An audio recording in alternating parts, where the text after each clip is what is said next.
참 예수님, 오늘은 3월 27일 사순 제5주간 월요일입니다. 아름다운 축복이며 거룩한 생명의 씨앗인 성에 대해서 강론 말씀드리겠습니다. 오늘 독서는 수산나라는 젊은 부인에게 성폭력을 저지르려던 이스라엘의 두 원로가 다니엘의 지혜로운 재판으로 들통나서 처벌받은 이야기였고, 복음은 가늠하다가 붙잡혀 왔다는 여인을 율법학자들과 바리새인들을 끌고 와서 예수님께 판결해 달라는 올가매를 던졌는데, 예수님의 기지로 그들과 군중은 돌아갔고 그 여인은 무사히 풀려났다는 이야기였습니다. 이스라엘 백성이 바빌론으로 끌려가게 된 이유는 지도층의 타락 때문이었거니와, 끌려가서 유배 생활을 하고 있던 그 바빌론에서조차도 오늘 독서에 나오는 두 원로는 재판관으로서 의로운 판결을 하기보다는 자신들의 음욕을 채우려고 지위와 명성을 악용하였습니다.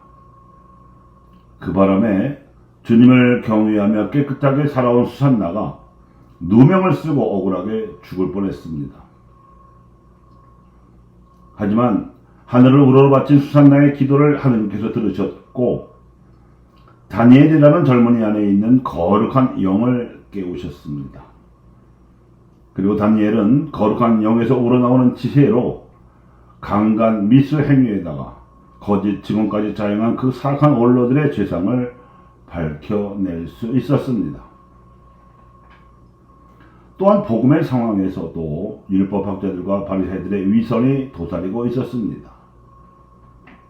초막절 축제에서 생명의 물에 대해 가르치신 예수님께서 밤에 올리브산으로 기도하러 가셨다가 그 다음날 이른 아침에 성전에 가서 군중을 가르치셨는데, 이런 예수님의 동선을 미리 파악해 놓았다는 듯이 가늠하다 붙잡힌 여자를 그분이 가르치시는 자리로 끌고 와서 무례하게도 판결해달라고 다그쳤습니다.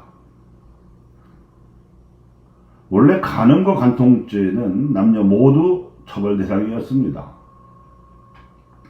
레위기 20장 10절에 보면 어떤 남자가 한 여자와 간통하면, 곧 어떤 남자가 자기 이웃의 아내와 간통하면 간통한 남자와 여자는 사형을 받아야 한다고 되어 있습니다.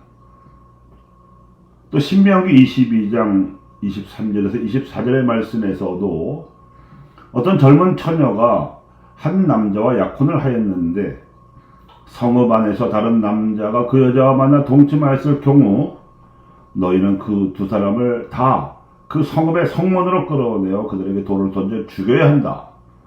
그 처녀는 성읍 안에 있으면서도 고함을 지르지 않았기 때문이고 그 남자는 이웃의 아내를 욕보였기 때문이다. 이렇게 너희는 너희 가운데서 악을 치워 버려야 한다고 되어 있습니다. 굉장히 엄격하고 살벌하기까지 한 말씀입니다.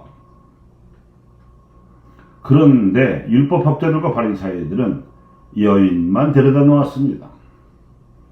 더군다나 묘하게도 예수님께서 나타나시는 시간에 맞추어 그렇게 했습니다. 초막절 축제 때 생명의 물에 관련된 논쟁을 벌이다가 성전 경비병들을 보내서 예수님을 체포하려 했었으나 무위에 그친 전날 일에 마저 해치우려는 듯이 간음 현장에서 붙잡았다는 여인을 인질로 잡아서 그 여인을 사형 선고하라고 협박하고 있는 형국이었습니다. 예수님께서는 살기 등등한 그들의 기세에 눌리지 않으시고 몸을 굽히시어 손가락으로 땅에 무엇인가 쓰셨습니다.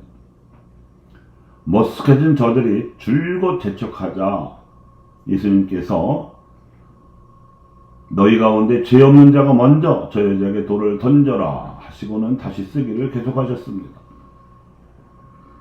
평소에 율법을 잘 지키기로 잡아둔 저들이 이상하게도 아무도 돌을 던지지 못했고, 도리어 나이 많은 자들부터 시작하여 하나씩 떠나가 버렸습니다.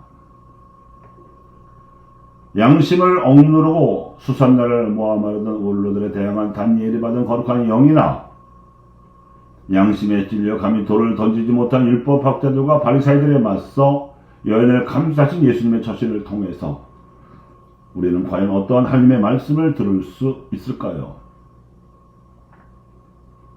성은 생명을 위해 주어진 하나님의 축복입니다.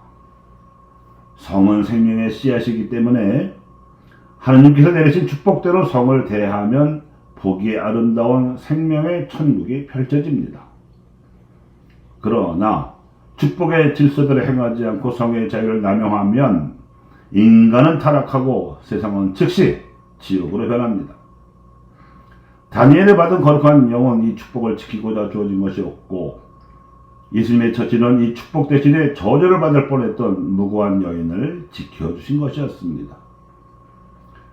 다니엘의 재판과 예수님의 재판은 아름다운 성과 거룩한 생명을 수호하는 방패막이가 되어주었습니다. 이렇듯 성과 생명을 보호하기 위해 생겨난 사회 질서로서 법이 올바로 기능하면 법도 아름다울 수 있습니다. 특히 자신을 스스로 방어할 수 없는 사회적 약자를 법이 보호해 줄 때 법은 하느님의 거룩한 도구가 됩니다. 그러나 법이 제9시를 다하지 못할 때에는 다니엘과 예수님의 경우에서처럼 하느님을 대신하는 양심과 용기의 힘이 법을 대신하여 사회적 약자를 보호해 줘야 합니다. 지금 우리 사회의 법 현실이 그렇습니다. 그런데 우리 사회 법조인들이 존경하는 사도법관이 있습니다. 불과 한 세대 전에 살았던 김홍섭 버로입니다. 서울대교구에서는 오는 4월 1일 사도법관 김홍섭을 기리는 미사를 봉헌합니다. 뜻있는 국민들이 흔들리는 사법 질서를 우려하고 있는 이때 이 미사는 법과 정의를 수호하고자 하는 올곧은 법조인들과 함께 성과 생명을 수호하려는 양심적 의인들을 격려하는 자리가 될 것입니다.